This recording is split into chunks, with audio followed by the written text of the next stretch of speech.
எங்கே இருக்கிறது? எத்தனை மாடுகளில் எத்தனை வகை? கார்பர்கர், சக்கி,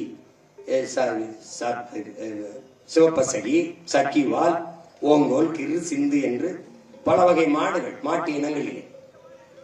பிறகு இங்கு தென்பாண்டி நாடு, மீசல் மாடு, புலிகுளம் மாடு, உப்பளஞ்சேரி மாடு, தேனி மலை மாடு, பர்கூர் மலை மாடு, கொங்கு மாடு, காங்கேய மாடு, ஆலம்பாடி மாடு, காஞ்சி குட்டை மாடு, இப்படி பல வகைகள் இந்த மாடுகளிலே இருக்கிறது. இதிலே குறிப்பாக சிவகங்கை ராமநாதபுரம் எங்க மண்ணிலே இந்த ஆடு மாடுகள் மேறது கிடம்பாருங்க.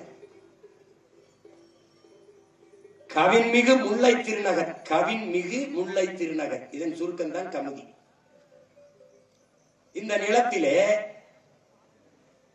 இது ஒரு முல்லை நிலம். இந்த நிலத்திலே முல்லை நிலம்னு அதே சொல்லுது, கவின்மிகு முல்லை திருநகர் என்று 5000 ஏக்கரை அதானிக்கு மின்பூங்கா அமைக்க எடுத்துக் கொடுத்த பெருமக்கள் இந்த ஆட்சியாளர்கள் தான். 5000 ஏக்கர். அதிலே மாடுகளாகிய எங்களின் கோரிக்கை என்ன? 1 மீட்டர் உயரத்திற்கு மின்தகடை பொதித்த நீங்கள் 2 மீட்டர் உயரத்திற்கு நீங்கள் பொதித்தால் அந்த தகடை கழுவுவதற்கு நீங்கள் தண்ணீரை பீச்சி அடிக்கிறீர்கள். ஒரு தகடுக்கும் இன்னொரு தகடுக்கும் இடையே இருக்கிற இடைவெளியில் கணக்கில்லாத புல்கள் வளர்கிறது. அதை எங்களுக்கான மேய்ச்சலுக்கு நீங்கள் அனுமதிக்க முடியும். அதை ஏன் செய்யவில்லை என்றுதான் கேட்கிறது. இப்ப மாடுகளாகிய எங்களுக்கு இருக்கிற அறிவு மனிதர்களாகிய உங்களுக்கு ஏன் இல்லை?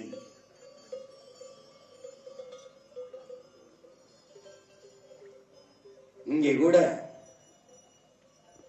ஒரு பத்திரிகையாளர் தம்பி, ஊடகவியலாளர் தம்பி கேட்டார், ஆடுகளை மாடுகளை முன்னாடி நிறுத்தி மனிதர்களை பின்னாடி நிறுத்தி இருக்கிறீர்களே மாநாட்டில் ஏன் என்று. நாங்கள் அவன் பாலை கறக்கும் போது அவனை முன்னாடி நிறுத்தித்தான் பின்னாடி நின்று கறக்கிறதுனால இந்த மாநாட்டிலே அவனை முன்னாடி நிறுத்தி அவர்களை முன்னாடி நிறுத்தி மனிதர்கள் நாங்கள் பின்னாடி அமர்ந்திருக்கிறோம்.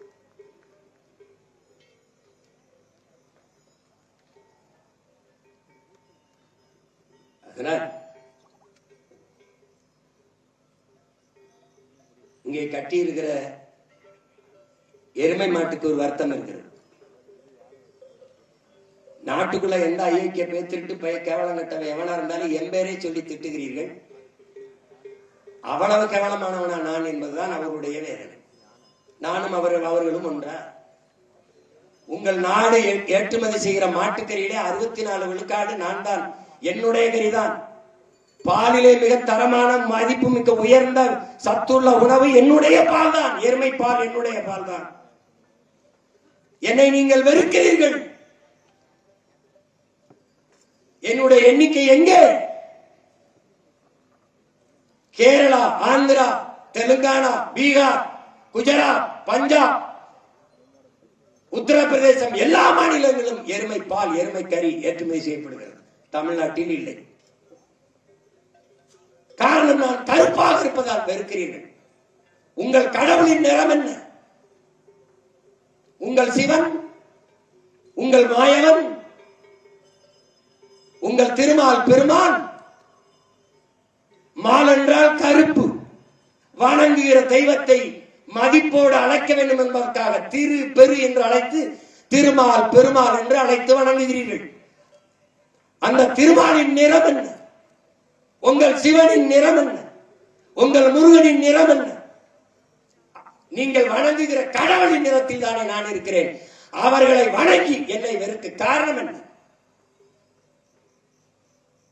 காரணம் என்ன? எருமை என்று என்னை இழிவாக சொல்ல உங்களுக்கு இதில் எந்த எருமைக்கு தகுதி இருக்கிறது? உங்களில் யார் எனக்கு இணையானவர்கள் சொல்லுங்கள். எருமை என்றால் வலிமை என்று பொருள். ஒரு முரட்டு மகளை பார்க்கவும் தண்ணி நிலடா எருமை என்று சொல்கிறீர்கள். அப்படி என்றால் என்ன பொருள்? அவன் வலிமையானவன் என்று பொருள்.